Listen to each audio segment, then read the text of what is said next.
All right.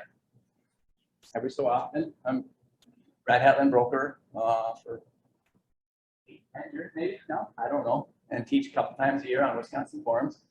I always like having my contact info out. I want to be on everybody's speed dial. 24/7, call, text, email me. That I have a little outline. It's going to work. Let's control here.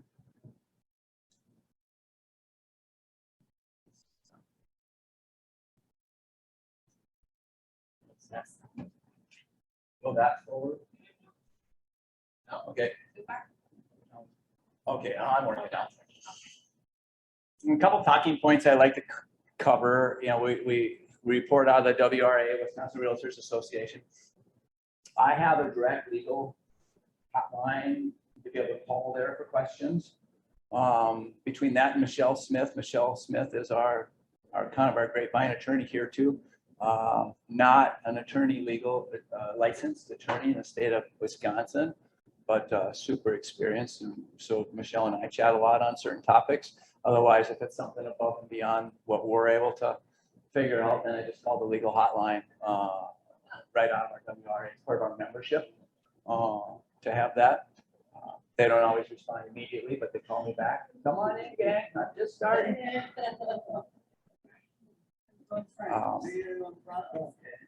Yeah, because some of it will be on zip forms, so you'll be able to see better. Yeah, at least in the first couple rows here. Okay. Because I do have the forms that'll come up there. Oh, yeah, I brought my hard copy. There, and you have, yeah, you might have stumped the. Don't throw it out. Just to handle it like Minnesota. Stumped the, we'll talk about some things. Yep. I got caught up in that too. Oh. It's kind of covering how our legal works. CE, I like touching on that too. Because Wisconsin finally has rolled together a program where we can take both of them simultaneously. I'm on it. It's pretty neat. Yeah. Historically, we had to do all of our Minnesota separate or our Wisconsin separate. Unless Kaplan used to have a 2-day course at down the square that you had to physically be there for 2 straight days to try and get your dual licensing classes, and not too many of us can sit in the classroom for 2 days straight, you know.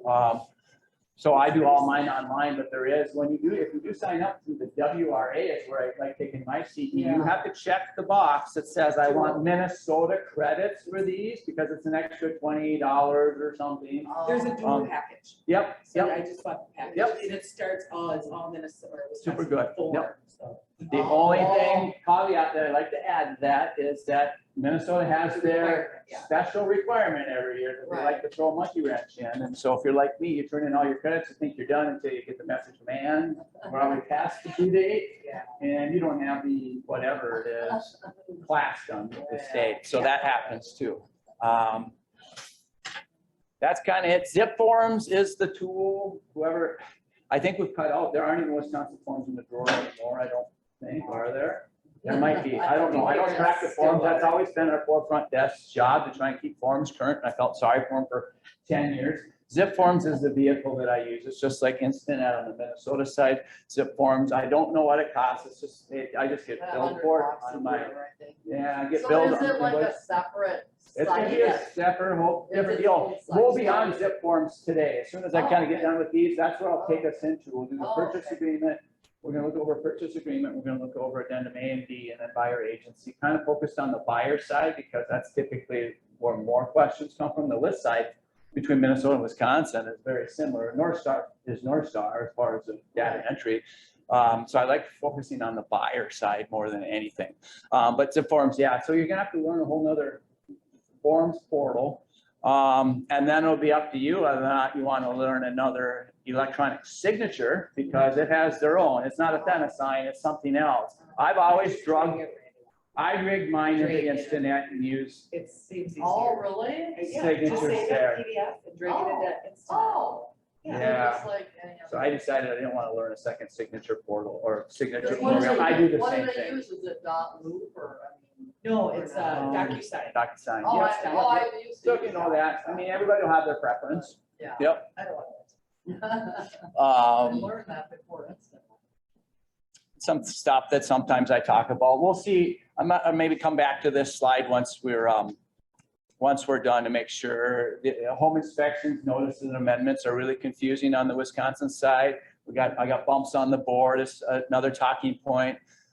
We can touch on if people have questions on land contracts and how we get involved in those. Arm's length transactions. If you guys ever get involved in that, and are looking for resources, all my arm's length meaning it's family selling to family. Usually we don't even get involved in that. I refer all mine to Street and Overland, downtown Hudson. They're a law firm that specializes in real estate. I mean, they can write the contract and close the contract for like $500. So I have trouble looking someone in the eyes and tell them I should be involved in this, and how do I charge for this? They don't even need me. They need someone. A lot of people want us for a forms drafter when it's a family transaction, and so some people will work some kind of deal, some way, shape, or form as to how they can be involved in that. But we're not really designed to be a discounted operation kind of thing where we fill out forms when I know someone that can But do on the it. So Minnesota side, if I'm representing my family, I just know family related agent. if you're actually doing a whole full-blown normal listing, Okay, for so example, that's or not- buyer.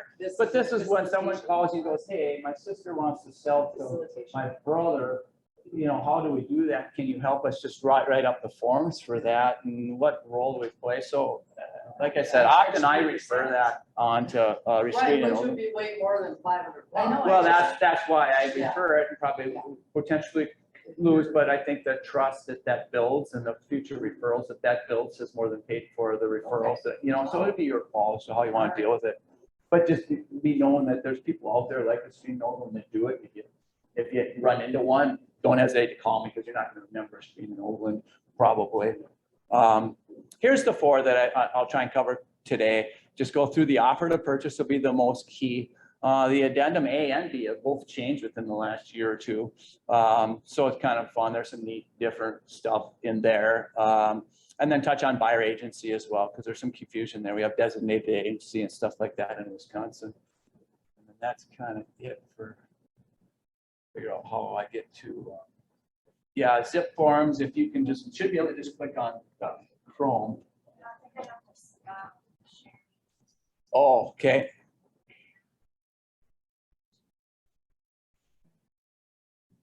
Oh, so are you recording this as well? I think, set something up somehow. Yeah, because we are on Zoom. We have Kelly's on Zoom. This is zip forms anyway. I didn't even get right into the transaction, just to give, for those that don't have zip forms, this is kind of what it looks like, and I'll have to get to my transaction. I recognize that wolf in the upper left. So that wolf net or whatever. Yeah, well, if you know how to share Zoom stuff, yeah, because that's what I told her I don't know how to do that. But usually when I open up zip forms, all my transactions show up here and you just click on whatever transaction or new, if that's what, if you're just starting one, you just click on the new. But I already set up a class, so we don't have to spend a whole bunch of time figuring that piece out. And then my documents. And then we'll get into offer to purchase. And kind of start going through kind of line by line a little bit on the offer. One thing I can say I love about using zip forms and why I think it's important is that I kind of have it highlighted, the optional, the use dates here. You can't go in zip forms and utilize an old form and be wrong for it. That's what, the form drawers used to be a little bit scary. And it wasn't anybody's fault. We're trying to keep those up on our own, and every forms update on Minnesota side and Wisconsin side. Ann was always asking me, is this the current one? So I have to go look. Zip forms automatically, the old one goes out when the new one comes in. And so at least you're covered. Because I do get phone calls. And sometimes an email from somebody going, you guys need to change your forms. It's from some agent that realized we have some old stuff. A lot of people, I think, took classes on Wisconsin forms, probably Minnesota over the years, put stuff in a manila folder. Oh. And so Pull it 6 years out. later, when it's time to do something, then they pull forms and make copies out of it out of the manila folder. And it's way outdated, you know, and I see it from other agents too. So it's not just us, it's just trying to navigate. Now we're getting electronic, and that's the best way to stay on top of things. Because with the most current forms, zip forms won't allow you to do anything differently. You know, what I noticed, like in the Keller Williams tab of zip forms, it's probably the same. It's the same in Instinet, where we have the broker disclosure from last year and the broker disclosure to this year because our broker admin fee changed. You know, that you'll have a couple of options, but on the forums, you're not going to be able to even use the old one if you wanted to once you're past that date, which helps a whole bunch.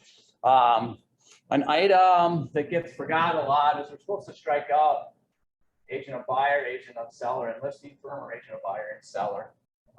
Usually we're going to be agent of buyer for the most part, and unless it's a dual agency situation where it's an agent from our office has a listing. If I'm writing an offer on one of Jason Gorman's, Kim Zeichen and I have one going right now. That gets then that will control what we actually strike on that offer. So is that, so are you saying if it's, well, like, what do they call it? See, what's it called? It still is a form of dual agency, Right. meaning our brokerage is representing both listing party and buyer So party. then in that case, you wouldn't cross out either of these? Yeah, well, you're gonna strike out buyer, and then it depends on agent of seller, listing firm, or agent of buyer and seller. So it depends. If it's dual agency, it's gonna be agent of buyer and seller in most situations. Just be aware that that's there, and often, I don't know, probably 20% of the time as I'm looking at offers, there's nothing even struck on that line. I think people just oversee it. That you go straight from putting the date in there onto the buyer's names, and that's a strikeout line that people just seem to forget. The next few lines, the buyer's name and the property address and the county, that I think that's all self-explanatory. I don't think I ever get any questions on that, or purchase price. Inclusions and exclusions, this whole section here, it'll depend on how you like writing your offers. If you like to try and keep personal property on a bill of sale, or try and distinguish between what type of financing your buyer has, I think that's what it comes down to. If you have a conventional buyer, you can get away with putting personal property in those blanks a lot of times. Just do a separate. I don't. I put everything on a bill of sale, then I don't have to worry going, oh, this is conventional buyer, so I can put stuff in here. And then I do it when it's a VA buyer and find out, VA doesn't want to see any personal property on that. So I just put it all in separate bill of sale. That's what I do. And so I just leave that, it's going to be auxiliary attachment to my offer to purchase. That's a goofy topic in itself on personal. Point to what you were talking about regarding is it line 19 that you're talking about, the personal property? This is where we'll often put range refrigerator, washer, dryer, microwave, and then sometimes we get all kinds of other craziness. The rug in the kitchen, and then not included. Sometimes the seller will have something that for some reason is not included in the purchase price. That's what, you'd be fine to put something in there. Yeah, sometimes there's exceptions right in the agent remarks school, and sellers are going to be taking the table or whatever it happens to be. Finding acceptance. Scroll down here a little bit. Finding acceptance is pretty straightforward. It's a clause that I love in Minnesota or Wisconsin forms that I wish I had in Minnesota forms. But I can say this: since Minnesota does not have a binding acceptance in any of their forms, half the people just completely ignore it because we have a Minnesota influence here. So I don't care if I put today at 6 o'clock. Some people put not just the date. If by default it wants to put a date in there, or even sometimes have a pull down, you can put in today in there. A lot of people will continue that on by 6 p.m. as of this date. And then you can try and hold someone's feet to the fire. We're in a market, I think that's part of the problem, where people don't care. Well, I'm going to get more offers. If I don't respond to your offer by 6 o'clock tonight, I got 10 showings. Like, I really care. Are you going to go anywhere? No, but in an older market, when you're the only offer and your buyer's hot to trot and they want a response and they might be offended if you don't respond by 6, well, then it's a problem. So some of how we do our business depends on what kind of market we're in, But I do like that. I love Monday, Tuesday, Wednesday listings because I utilize that blank to try and get a response prior to Thursday hitting. Because the closer we get to Thursday, you guys are seeing the same thing. Half these sellers are waiting till Sunday night or Monday morning then, once we hit Thursday. So if I can get a Monday, Tuesday offer in, I want a response by Wednesday. Otherwise, those showings are going to keep building and that seller's going to be more apt to go, maybe we can drag my feet a little bit longer. So, mhm. Close date. Are you saying that it's, kind of like in Minnesota, it's not necessarily required to have a date in there, but it's an option, and you're saying, you know, depending on the situation? Well, it's part of the contract. It should have a response by then, but I mean, I don't, it doesn't make it So, completely void. You know, you'd be able to walk away if they signed it afterwards and you wanted out of that deal, you would have valid grounds to walk away and Yeah, still that's get what I out. mean. I put it in there because I want people that, if we don't get it, then we need to look at our houses and Right. get rid of their offers. Yeah. okay. So it gives them, you know, it gives them a deadline. I do it in Minnesota too. I do an Mhm. expiration Mhm. expired by Mhm. clause on mine because I don't want them to hold it for a week and my people can't write. So you're not supposed to be writing more than one offer. Right. Yep. A lot of Yep. agents are, it's pissing me off. Yep. But I do in Minnesota now, an expiration date on it. I wish both states had it, you know. Exactly. And it'll be, like I said, I think it'll be more valuable in a market where we're not getting so many offers. Right, yeah. You don't control it. Well, I mean, you could still, if you They make an could, offer, yes. you can still look. Yeah. I mean, and then withdraw that one if they find. If it they different. call this after binding acceptance, we haven't found anything, we can change it, right? Yeah, so it's I think not it like gives it's you a full backdoor out. Yeah. Person I wants agree. to. I like the clause, like I said, I use it to my advantage and I don't think of too many negatives. The only negative is when it's my listing and someone Yeah. Yeah. expects a response in You're like I 2 don't- hours. You know, so someone can get that ridiculous going, well, we need a happy medium. I like having a date, but let's not get too crazy, Yeah. kind of thing. Page 2 has a whole bunch of boiler templating, but one of the key points, important points, is the earnest money. That's where that goes. You know, that line 66 refers to earnest money included with the offer. I've never seen earnest money as part of the offer itself, so it's always the 60 or 56. Line 58 is where that's where, you know, put in $5,000 within 5 days. And that's where that goes. And here, you know, historically, it almost always went to a listing firm, but now we're seeing some more creative stuff, especially with the other, EXP is notorious because they don't have broker trust. In Wisconsin, they don't. Minnesota, maybe they, No. so they do.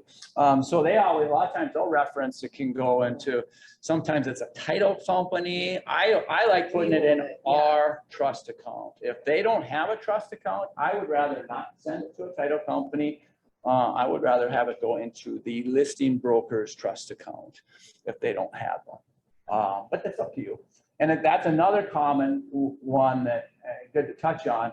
As you get closer to Menominee Eau Claire, I would say 50% of those earnest monies that already have an earnest money escrow agreement, right, as a supplement, it's going to a title company over there too. For some reason, I don't know why. Like I said, it changes kind of where we're at.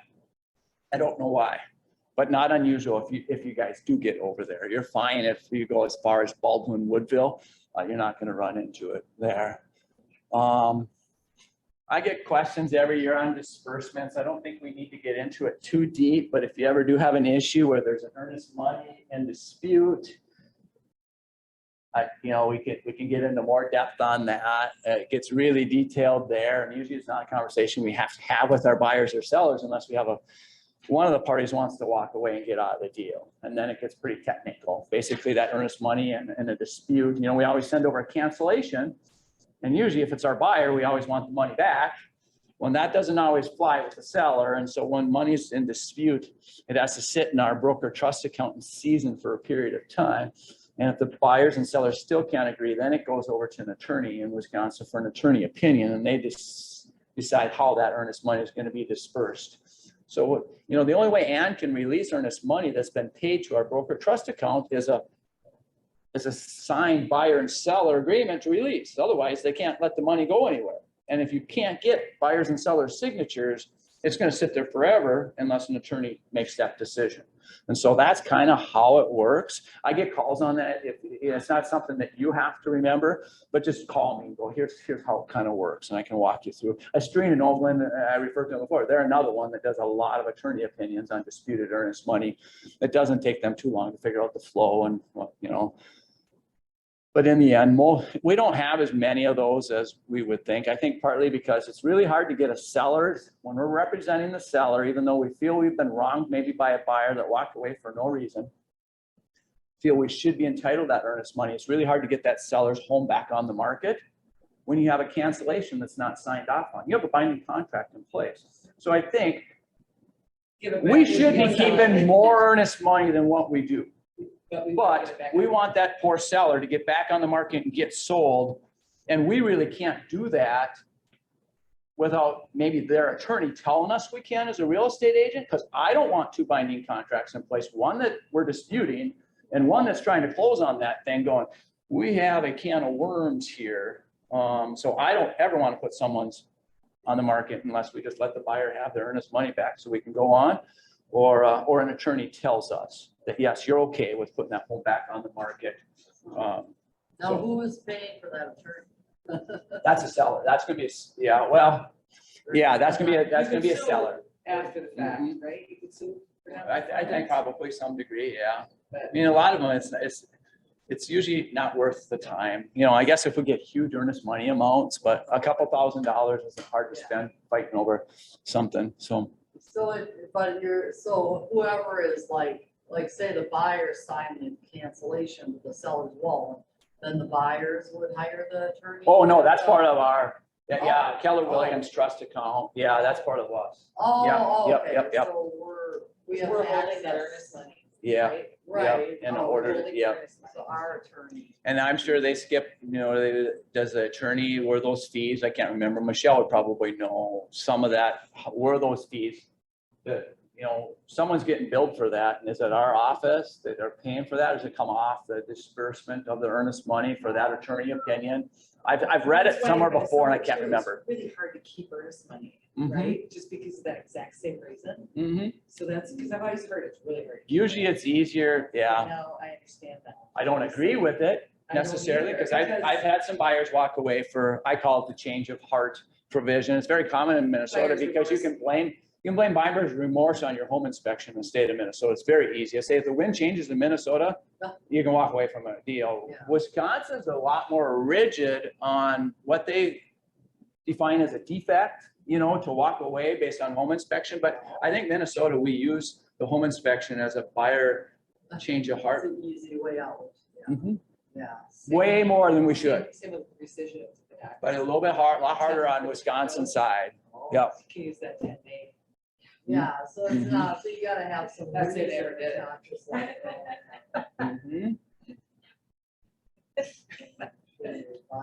Now, is the standard like earnest money, is it 1%? It's gonna be, yeah, it's gonna be the same, but that's getting crazy out there now too. Yeah, So, I mean, well, there being a standard, yeah, you know, I was at Stillwater office, and I try and show up once a month for their little team meeting and whatnot. Rick said, he's got a couple buyers, they've been doing like $30,000 to $50,000 non-refundable earnest money. So oh, think that doesn't get a seller's attention? If you have a buyer that can do that, that has that kind of money. But that's a comment he made in the team meeting going, I don't have a single buyer that can go there. But No, what if you lost, what if something happened and now you're trying to get that money back? That was really, oh my gosh. We're learning so much. so yeah, Everything about it's fascinating. Just having, that's why it's kind of fun having a little group. It's supposed to be a forums class, but then we kind of go off in these little tangents going, here's what some people are Well, doing. it's like. Well, if I have a buyer that has $30,000 non-refundable, I guess I would do it, but I don't. Yeah. So it's not even a topic of conversation with my buyers. But that would definitely get a seller's eye Yeah. going, what does this offer have? Continuing on, the bottom of this form is where we put in the real estate condition report date. The same in Wisconsin. The supplement should have the real estate condition. Every once in a while, you'll find one that as fast as they're going that it's not uploaded yet, and you want to get your offer in. And then that's usually when I'll put in the additional provisions and contingencies at the end of the purchase agreement. There's some blank lines, and I'll put offer contingent on receipt, review, and acceptance of seller's real estate condition report, something along those lines, just because I don't want to leave that blank or wait. But I want to get my offer, and sometimes we're going out showing and I need to get, and so I don't want that to delay us or not get an offer in at all. So I make sure I cover it, but that's where I force feed it into the additional provisions.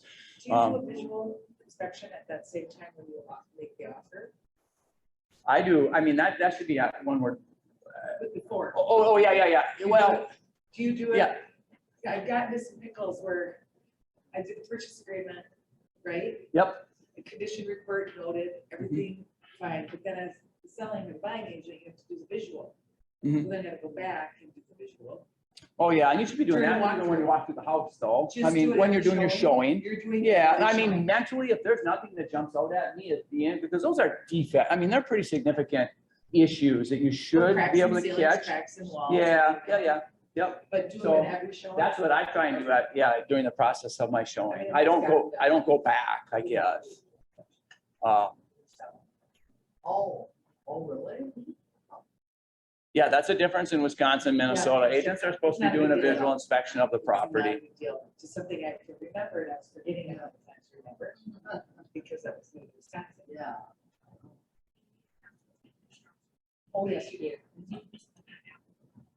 It's Oh. lots of Or waiting land on construction, yours. right? It's- Lots of land, I still do it. I don't think you have to. I feel Um, like is there a section that but- does I just line it out and put it in the narrative, because I guess my greatest fear is what happens when that buyer closes on that lots and land that I never even looked at and finds out there's a pile of tractor tires there, or there's some old 55-gallon drums from Farmer Jones that had, we're not expected to go walk 40 acres around all the corners and look for something that, but if there's something obvious from the road, that's my fear, is going, you didn't even come remotely close to looking at this property, because you can see from the road that there's some 55-gallon drums. So how far did you even go? I just, so at least try and do a drive-by and take it, but yeah, do we tromp over the hill and through the woods? No. The previous page is all boiler templating. We won't get into that, but inspections and testing, that's where remember the days when we used to have a home inspection as part of our offer? This is where we would put that. Yeah. So it defaults to what, 10 days if we don't put the inspection days in? Is it 15, it's got, it's 15 on here. The right to cure is 10 days. 10 days. Yeah, so that's where you would check it. If there's things above and beyond what's normal, if you want to check out pool and irrigation, you can add more language and stuff there. There's also, the testing should be on the addendum A as well, so we'll go over that. But yeah, this whole section here is all going to be on home inspection. Usually I just check that box, and most people aren't, 15 is not going to fly. No. 7 at the most. Some people are pushing us to do it in 5 just so they can get back on the market. Right to gears 10, and that's a decision you have to make too. The Kaplan, everybody's been teaching this different for the last 20 years. Seller shall or shall not have the right to cure defects. It's a big question in Wisconsin. Some people I know that have taught over the years at Kaplan say don't give that seller that right, because it gives your buyer a better opportunity to back out of the deal. If you're not giving the seller the right to cure, I can tell you, if you bring me one, even in a normal market that's not giving my seller a right to cure, I probably don't want to accept your offer. I want the opportunity for my seller to fix my home. I don't want it to be another backdoor out should your buyer have a change of heart. I mean, that's how it can be interpreted, So when I write my offers, I always say seller has the right. I do too. Okay, I just want to make sure, okay, because that gives everybody a chance to negotiate. Because then you yeah. can You either can do it or negotiate not, the right? price Yeah. too. You can do a lot of things, right? Ultimately, in my opinion, I'm not representing buyers, I hope I'm trying not to, that would use that as a way to get out of the deal. I think maybe we're all in different places, whatever. If you have a wishy-washy buyer, you might want to have that right here, but you're gonna have more trouble getting it accepted, I think, that offer accepted. I always put right to here, because I believe that that's what my buyers and sellers deserve. I mean, they should be able to figure this out. If there's something wrong with the house, and if it's substantial, it's foundation or whatever, well, they're not gonna cure it anyway. If you really get a, some kind of structural engineer in there that says Yeah. $50,000, well, they're gonna be, Well, then the get out seller there. now, I assume it's the same, you know, if there is a foundation issue. And the seller's like, I can't afford $100,000 to fix the foundation. And they cancel, now don't they have to disclose that on the? If it's a disclosure? material adverse effect. Right. yeah. Yep. So I mean, they're kind of in a pickle now, because now they know about it now.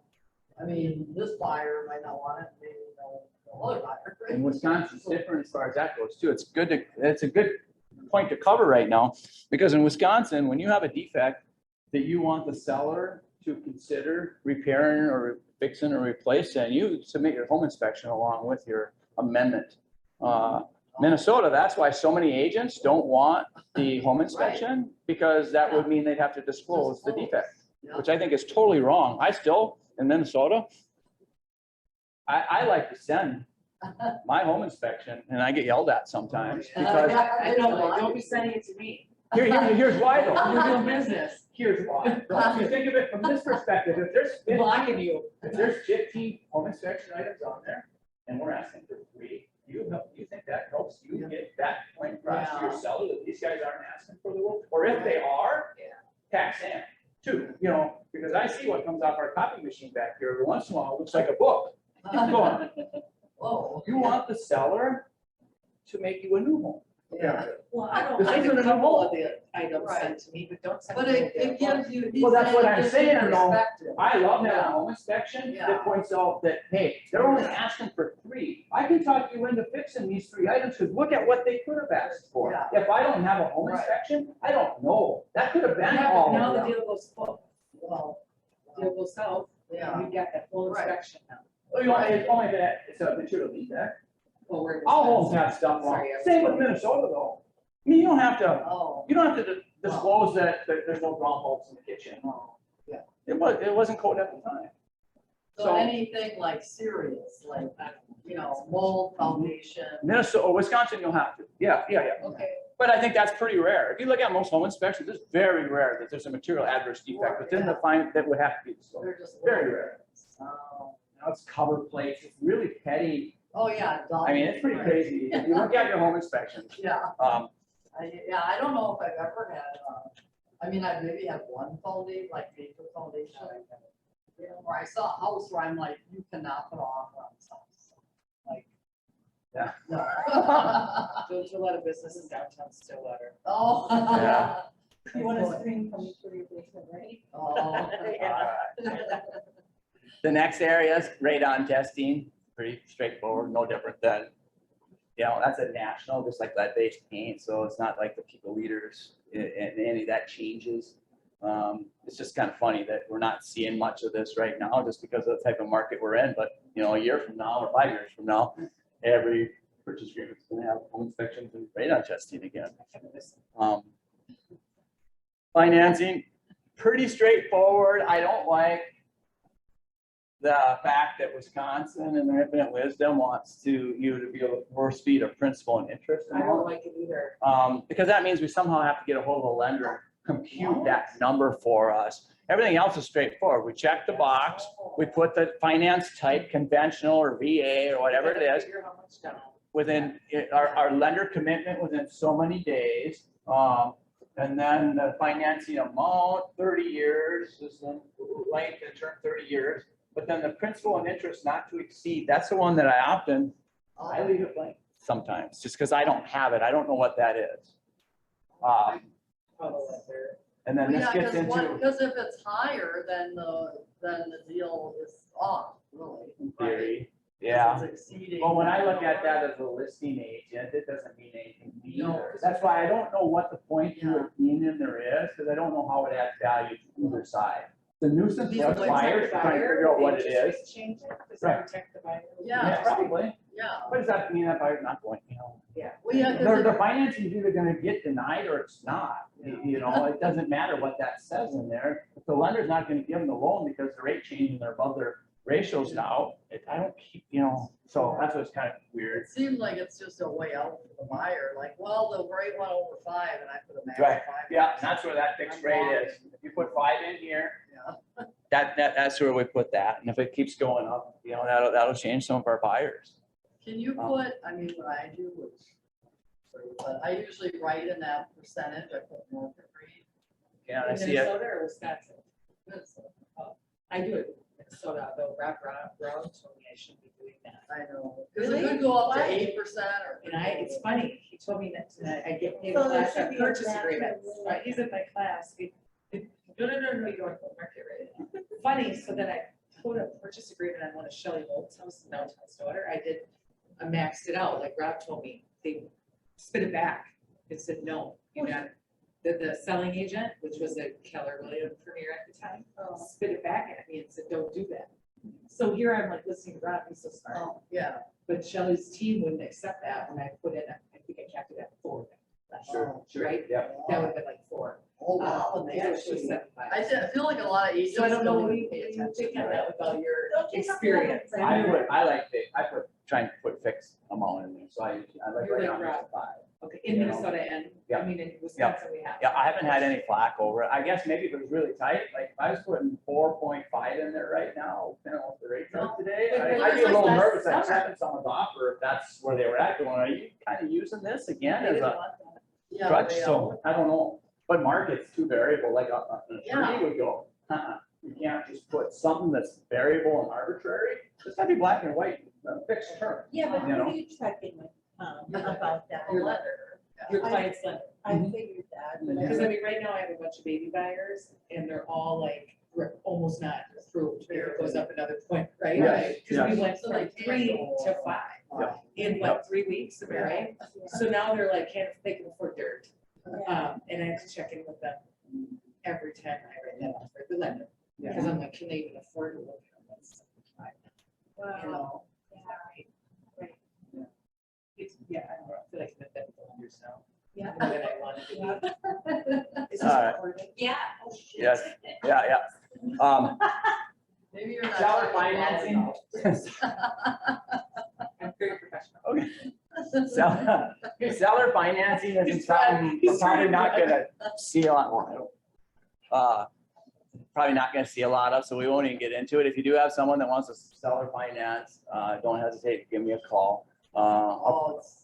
Appraisal contingency, that's pretty straight up, pretty standard. There's nothing really goofy there. Here's where we can get into, we're gonna run out of time here, but we can touch on bump clauses. I wouldn't overthink it. All it is a home sale contingency. If you don't have a home sale contingency, which is in this market, if you have a home sale contingency, you're probably not gonna get a home. It's that simple.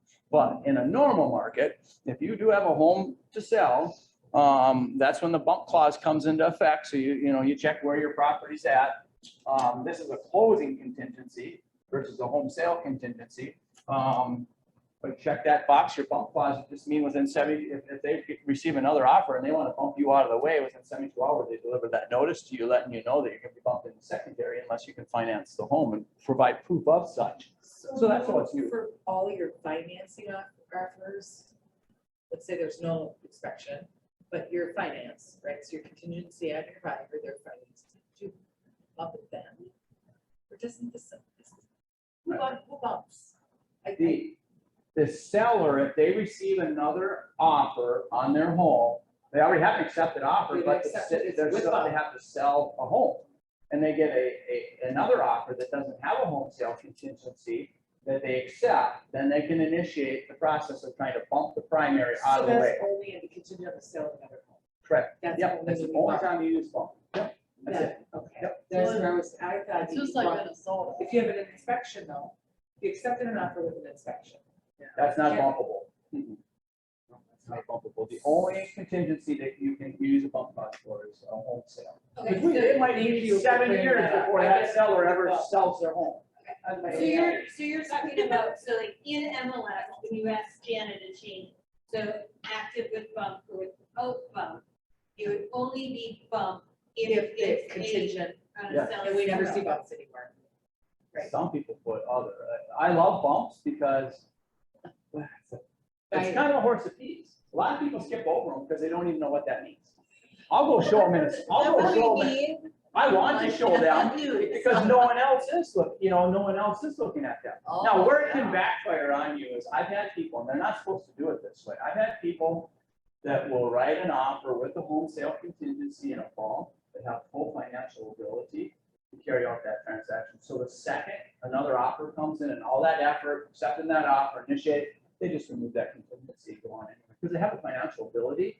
They just don't want two mortgages if they don't have to, and so they're using that tool to their advantage. That makes sense though. If you can get a seller to accept it, like in this market, good luck. They're just not, it's not even gonna be an option. But in a normal market, you'll see a lot of them with bump clauses. And I have, like I said, half the world, I don't think is showing them anymore because they don't know what that means. It means that they got a home to sell and we can go bump them out of the way and jump right into primary in 72 hours. That's pretty cool opportunity. Yeah. To me, it looks like opportunities, but yeah, we're not seeing many in this market because instead, with the craziness of the market, we're having sellers just getting their home completely sold and living under a bridge temporarily, if that's what it takes, so then they can write a non-contingent offer. That's what they're having to do. Yeah. Yeah, Well, or the original. right. Oh, yeah, there's all kinds of creative financing. Yeah, I like that. That's good. So that's kind of bump clause in a nutshell. Closing is confusing in Wisconsin to a lot of people too. By default, the top one's the one that's pretty much always, Yeah. gonna apply. You start checking those other boxes and things get complicated. There's even a box, I think, if you check the bottom one, after the new buyers get the tax bill next year, we're gonna go back and prorate it and divide it up. Oh, good luck with that, because we're already out of the deal. So I don't know how you would even do New it. construction, you get the net too, right, after construction. New construction, yeah, you see the advantage that you're gonna pay dirt because it's a year in Yeah. arrears, but you gotta be ready because it's gonna bump up way up. The other good one to remember that closing prorations of fuel oil, if you're into propane and some of them still have the old fuel oil tanks, that's prorated at the time of closing. You'll see that done multiple ways. I think ideally we'd love to have it on the HUD. But some lenders don't want it on the HUD. If there's $400 left of propane in the tank, the buyer's supposed to pay the seller for that. Otherwise, in theory, the seller could have it pumped out and leave them with zero, because it's theirs. Kind of thing. So that's how it's supposed to be. Ideally, why I say I like to have it on the HUD is because it gets a little crazy when we're exchanging monies at the closing table. It's no ill intent on that, but sometimes if it's not on the HUD, you have to pay somehow. So that's what it is. If you figure out today at closing, often when I'm doing my walkthrough, I'll take a picture of the propane tank, how much percent's left, and figure out what today's rate is, and then we figure it out, do it that way. So, yeah, they're supposed to pay the seller for the propane or the fuel oil. Yep. It's like, hey, you just throw that in, I mean, is it really that Some much will. money? Some will, but be cautious, because if you have a seller and go, it depends, I mean, Or it's a what do we- surprise to a buyer. I have some very cash poor, first-time home buyers, zero down USDA, VA, or whatever, and you tell them, by the way, not only your closing costs, but you have to come up with $680 Oh. at the closing table. Oh. Otherwise, you're not gonna have any propane to heat your house, and it's December.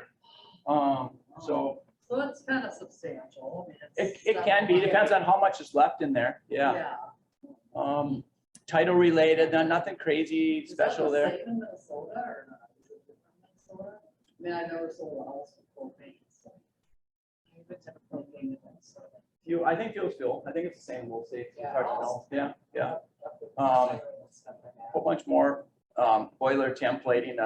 I didn't highlight anything that's crazy or I have a unusual. question about kind of past the, regarding inspections. Now, is it the same if you, because I know there's a lot more well and septic in Wisconsin, right? Yeah, that's a density. Yep. Oh, okay, and so those, is it required that the water and the sewer are inspected, or I mean septic? Oh, it's not? I have them do one when I'm selling. I just think it checked out because then we can just upload it. That's great. Because that's a huge. But you don't have to. And even in Minnesota, Oh, no, Washington County, I mean, my I've seen them buyers, transfer titles it was transferred like- all the time without inspections. it was like Washington County's really- $28,000. But I've seen it happen when they're selling off MLS or off the market. They're doing it all the time.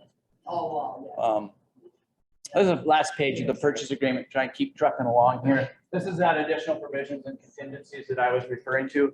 That's where I like the stuff, anything that didn't fit within the confines of the purchase agreement. That's where you're seeing like today's escalation clauses.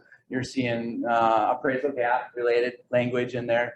That's where I said, you know, if there's no real estate condition report uploaded in the supplements and you can't get a hold of the listing agent, that's where I put, you know, it's contingent on receipt, review, and acceptance of seller's real estate condition report. All the extra stuff that doesn't fit goes in there.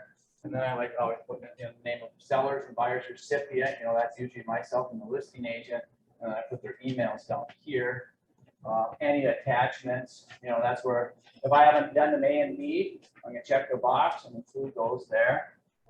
So all that's pretty straightforward. I'll jump so we don't run out too much time. I forgot we're selling this. Yeah, but the addendum A and addendum B don't take very long either. Yeah. We have to do this. Oh, yeah, anytime. Yeah, I like it. Yeah. Just practice what, do it pretty fake, you know, pretend you're Uh-huh. paying it up for it. At $1,500,000. I don't think we even have access to our work yet, right? No, we haven't even gotten our license. We're waiting for the license. to come Oh, back. okay. Might be like 3 more weeks. And then I always say.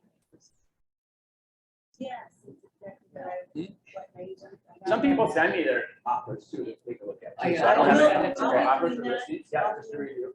I mean, ideally, if I'm here, but sometimes, you know, they'll ask if I'm in the office. If I'm not in the office, I'll just go email it and I'll take a look at it and say, Right. because it's not, I always there's like not to- necessarily a right or wrong for a lot of these boxes either. You guys get to see how much different it is going, well, yeah, I mean, there are some wrong, for sure wrongs, but otherwise, I mean, it's kind of our personality and how we fill some of this out Yeah. too. But the addendum A, it covers all the different provisions, you know, that didn't fit. And sometimes nothing even applies on the addendum A. But it gets into closing. You will see that filled out a lot if you're the listing agent.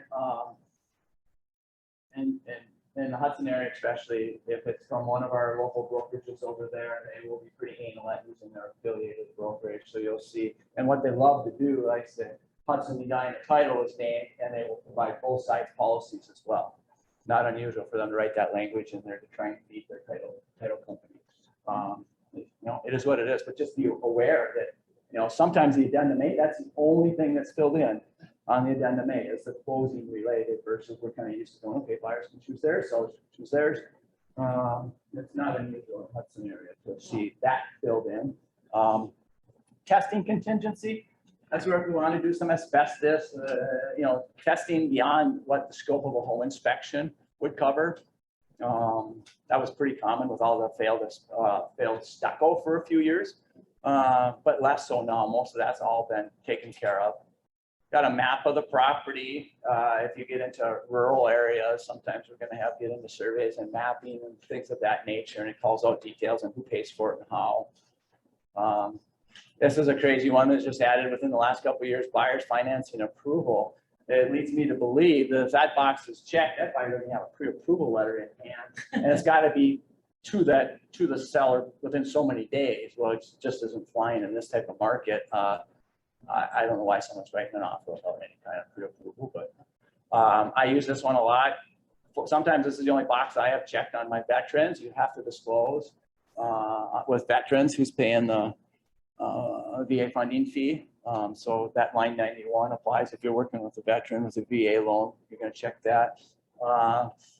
Association fee for all of our association base. You have to disclose that there. Seller's contribution back in the day when we used to have that too. We'll see that again.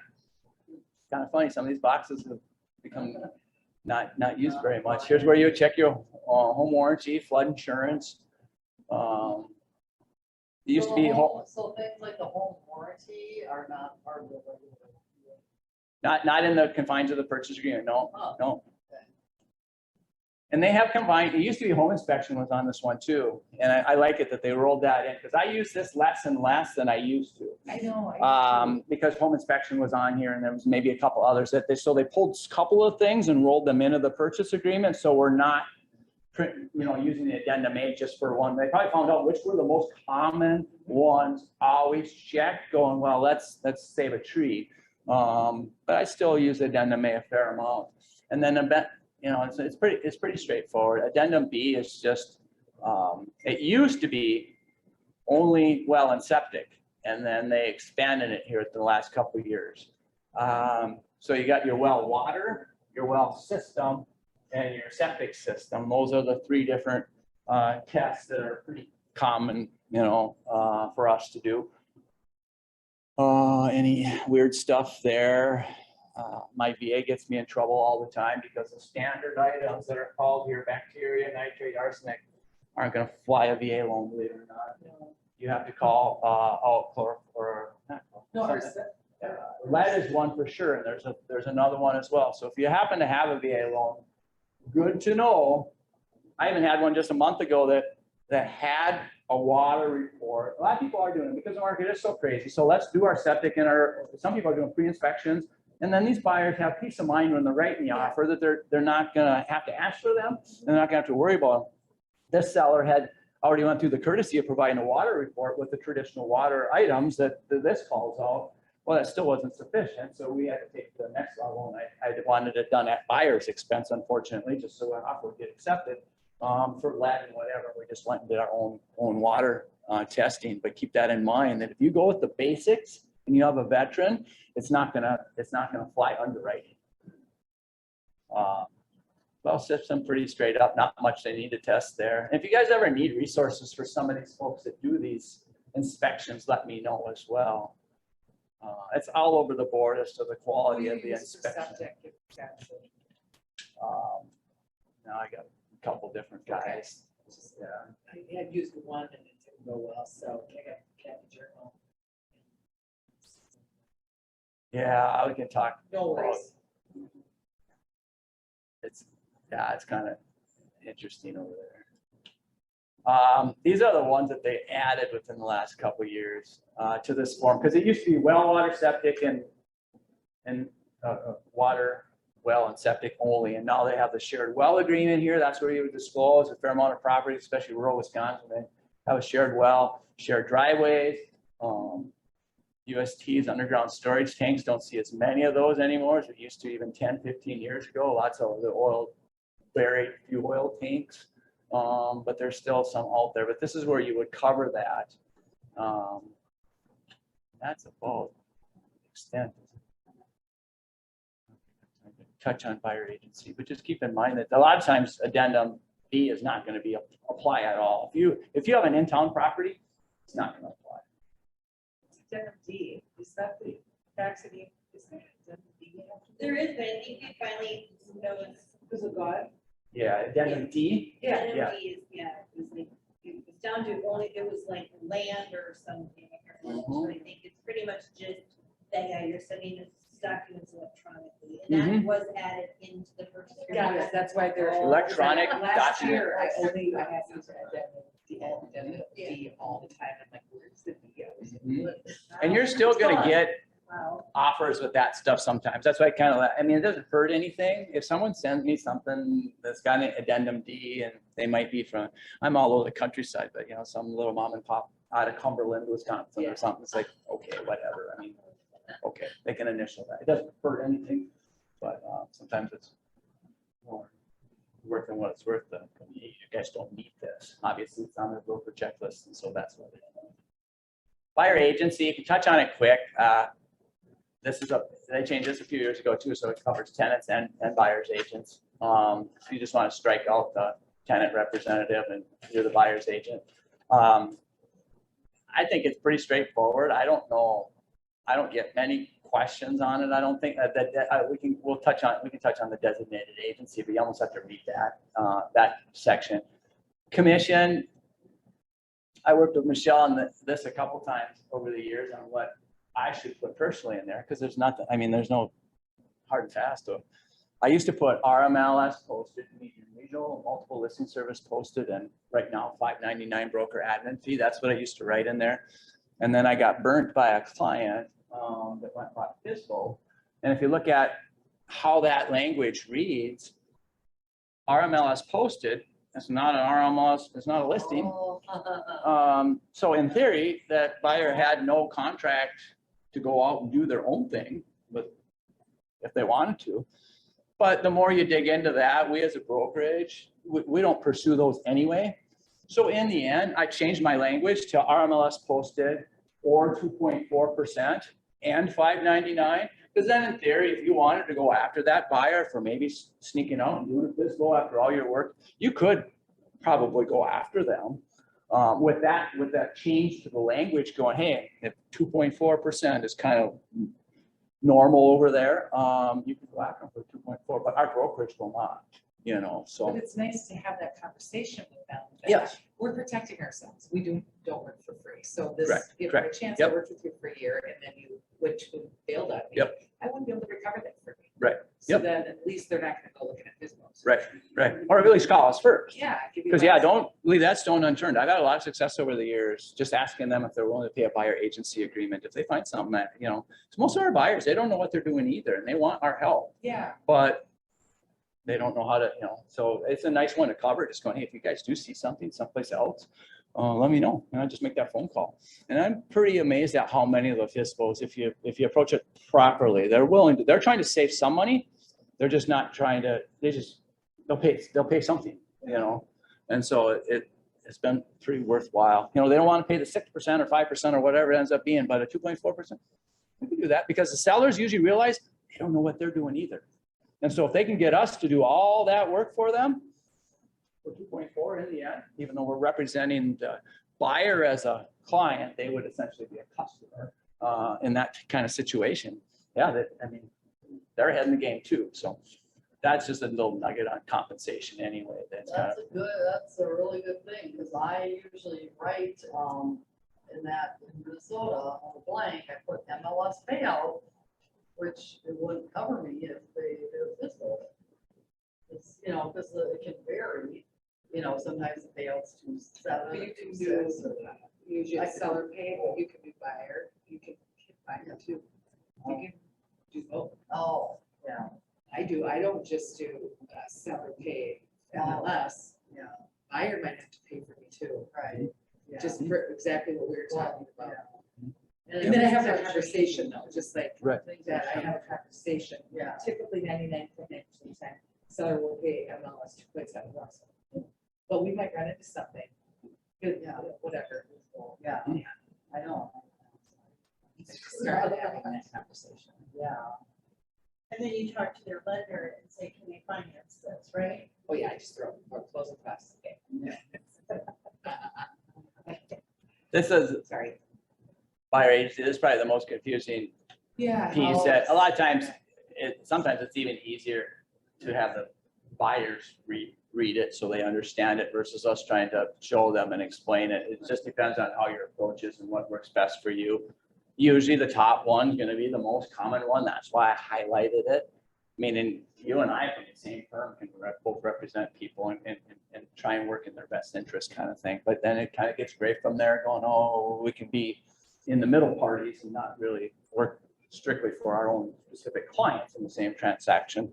And then there's a cannot. I'm not going to look at any properties that would be considered dual agency with your brokerage. So that's kind of what that means in a nutshell So- anyway. If we marked, oh, this is, never mind. I'm thinking about if I'm selling a property. This is for purchase agreement, yeah. but This is if I'm buyer. selling it, I know. So Then the you- listing agreement probably has.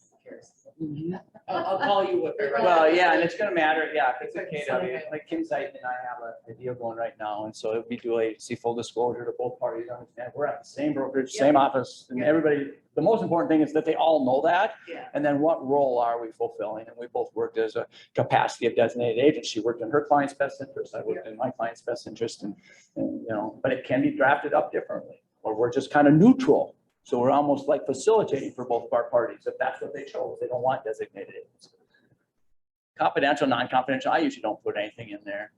And yeah, I don't think I had anything else on the buyer agency. This gets into the tenant part, you know, so you just kind of skip over that. Yeah, and that's about it for buyer agency too. So I think that, I do you mean, do a year for your buyer agency? I do 6 months, but I mean, it's whatever.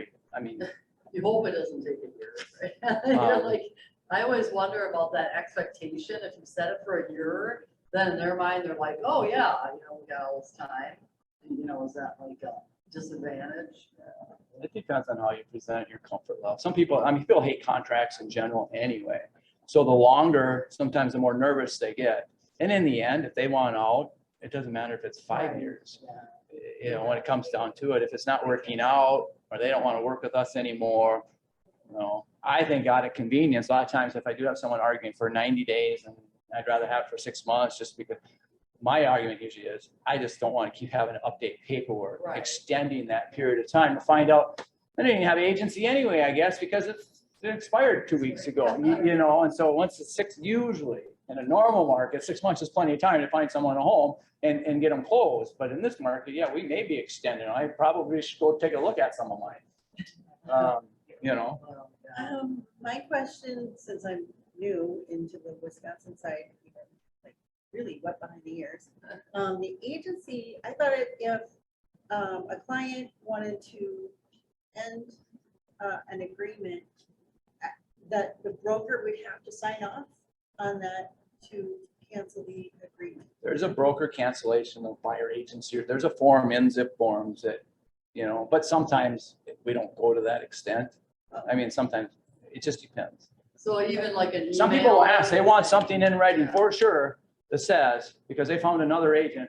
Usually when they want something in writing for sure, they've already found that other agent. That other agent's coached them as to what they need to see from us to make sure that they're gonna get paid and we're not. And so that's why they're asking for that. Because if it is just a falling out or something's changed or they got banned, they're just gonna go and I'm gonna go, yeah, go ahead. I mean, you're fine, you know. So security back to you, yeah, I mean, I think as long as there's an email or something, even just from Yes, you that yes. says you were letting them terminate their Yeah. contract with you, that's fine. But it Yep, doesn't matter, yep. you know, having something in writing because of the fact that, you know, if they do go with another agent and buy a home, you're not gonna go after them in the commission, so it's like they just are wanting. So yeah, don't you necessarily Brad or Mike's signature to terminate a contract with an agent Right. unless they're wanting it or you're wanting to have that. Yeah. Because if I'm on the other side where they don't want to work with another agent and they want to work with me, I want like proof. you know, like that. Yeah, show me the email Yeah, or whatnot, I because they mean, can show up to wow. close. How it usually happens You're right. is they don't even have to show up to closing. They can call that title company and tell the closer to hold the check. Yeah. Oh, That's how it works. Yeah. So if you can imagine sitting in the closing going, where's mine? Yours is being held because this is gonna get arbitrated as to how this is gonna be dispersed. So if you don't dot your i's and cross your t's, Yeah. I haven't had it happen. I would Yeah, want knock on wood, but I mean, it can happen yeah. because our buyers aren't always forthcoming and completely honest with us. Maybe your guys all are. The fact that they were just looking with someone, with you, last week, and they walked into my open house and they were an offer, maybe you should have disclosed when I asked if you've been working with anybody. I mean, it just happens. My mother-in-law's using a Remax agent right now because she didn't understand the whole process. Oh, yeah, absolutely. Yeah. No, my cousins, I went to Mexico a couple years ago. And I didn't have them under contract because they're my little cousins. Oh, yeah. So I go to Mexico and they go to an open house. Guess what? And they bought from them. They didn't think they could work with me because I wasn't on their list. Oh, my And I hadn't had people at the time. Oh, yeah. God. You know what? And Seriously, you're not the and you know what I only say? I'm one. gonna write a book and it's called I Want My Pumpkin Pie Back. Because Yeah. they came to all my pumpkin pie giveaways for 2 years. So my book is, yes, I want my pie back. Yeah. it's a good- I love it. And they'll Thank call you. for Oh, yeah. advice on different things. Yeah. You know, It comes full circle. I It's think, so you know. fun. I'll get them. As hard as it is to bite our tongue, you know, No, that they're you do. gonna keep talking and they're gonna give you their friends. Be but kind. They can People have don't my understand pie. always. Our business is, we take it for granted that this is how it's supposed to work and everybody knows that. And they really They don't, They don't. you know. And I didn't educate them enough, you know, because Yeah. it was family and I hadn't got to them yet. And I just, You just figure it I out. They're not going anywhere. I didn't get to them in time. It was really a good lesson. And it happened right away, like within like 3 months of my real estate career, right away. And it's the best lesson. Yeah. Yay. It's never gonna stop happening. though. Stop. I mean, Don't be so it's negative. just, Are I we mean, recording? yeah, it never ends. I know, I It's just- can't show. You have to have tough all the skin, files I have unfortunately, of past unfortunately, clients and it's that hard. It's taking me another, it's been a week and a half now and I still shake thinking about it. Well, I had lost my first and only listing a couple weeks ago. It's a long story, but I bawled And then I was in the process of canceling it, because the client wanted me to cancel. It was TNA for a long time, it was priced too high, never overpriced. It Oh. was priced too high. Right, so I'm in the captive market, right, bad idea, overpriced it. The neighbor's house sold, priced right, they just said use that. Okay, that's kind of the story in a nutshell, and I said Christmas presents. So, I'm getting the cancellation. My cousins. Listen to the movie. Waiting, working on it right now, I just found out, and I'm crying. So that agent called Mike, and like turned me in within like 2 hours. They wanted that cancellation, yeah. Oh my So I God. felt like the boss was, get your cancellation form. So that was my first and my only cancellation, right? What did I learn? You should ever overprice a house. Because somebody else will take that from you. And Jason Brown told me that. And I'm like, she's my friend. She's a friend. Yeah. I had Oh, those are 20 more, year Friend. those are the most, yeah. Yeah. Yeah, that's My that's point is, where The I- random I got stranger that T-boned. called you out of nowhere, got and when you lose T-boned. them, it's like, yeah, And but I she really wasn't didn't. my close friend, but a friend of a friend. But you're gonna have good friends over the years. It makes But sense. it's okay. I look, what did I learn? That overpriced it, and then TNA did, and then somebody swooped in. Right, sorry. So, Good, thank you. Yeah, and then, yeah, the only other thing is, condos and townhomes, there's the executive summary, Yes, right? But townhomes, twin homes, there's nothing, there's nothing, there's there's no not. requirement at all whatsoever. Yep. No. no rescission? Say that again. So like in Minnesota, like your condos and your townhomes, anything that has an association, you have to do the CIC, things like that. Yeah. Wisconsin, there's not, it's only if it's a condo that there is an executive summary form that needs to be filled out by that association. So Is that there's like a no resale resale? disclosure. No. There's no resale, no. So there's no 10 days of Where you rescission. check all the docs and stuff. Five-day decision. nothing. We just took our tests. Well, there's a 5-day decision, Condos. but there's no resale. There's a Wisconsin. Offer, yes, yes, it's an offer to purchase. Townhomes you would put on a residential offer to purchase. Condos have their own purchase agreement. Now, if Oh, it, if okay. it's, now, when you say condo, you're saying the legal description, right? I would assume, yeah. Because I live in a, it looks like a townhome, but it's legally a condo, so then it would still. They're saying 5 days. For So some how reason- many, But that's if it's a true condo. Right, for a condo. 5 days. Yeah. there's a townhome association in Wisconsin, do you have 5 days to review your docs? What is it? You don't have. You don't have any? Well, they don't have like rules and regs and. They do, but Pretty you don't weird, have time to review. What? pretty weird. So you better know the association before you even start showing properties there. Ask your buyers if they're wanting to do anything, like put in skylights or anything like that, I guess, before they.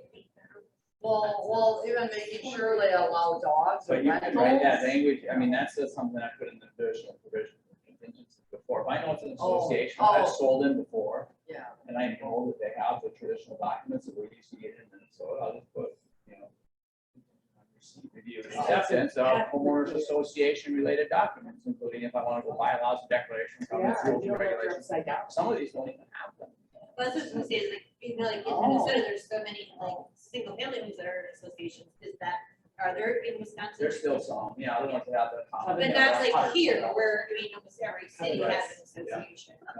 Oh, jeez, I'm So it's a so. little tricky, it's a little gray, and I don't know why it's not statute that. Some of it's good because That's it's crazy. less. Some of it's good.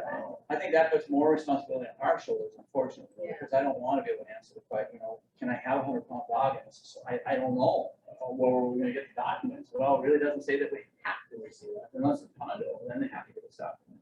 So it's like, Good for it, though. so I think it puts more responsibility on us, Oh, yeah. with that buyer, to Right. make sure that we're Sure. in a situation, you And know, in can this I get the rules market- and regulations up front in this fast-paced market? Someone else wrote an offer, we were waiting on them, and now it's accepted, and we're moving on. Wow, I mean, Oh, my God. that makes it. So now, I'm do gonna job at most, Amazon. do most listing agents though in Wisconsin say they have a townhome or something listing? is it common that they will upload the, the Some rules and regs? some are Some are like. I mean, because some anywhere, agents 50% here are doing that now, just to save time. 50% are good, 50% are. if they have them. So you almost really, it's important to talk to the agent and go, okay, see, this is a townhouse, do you have these, please email them to me before we.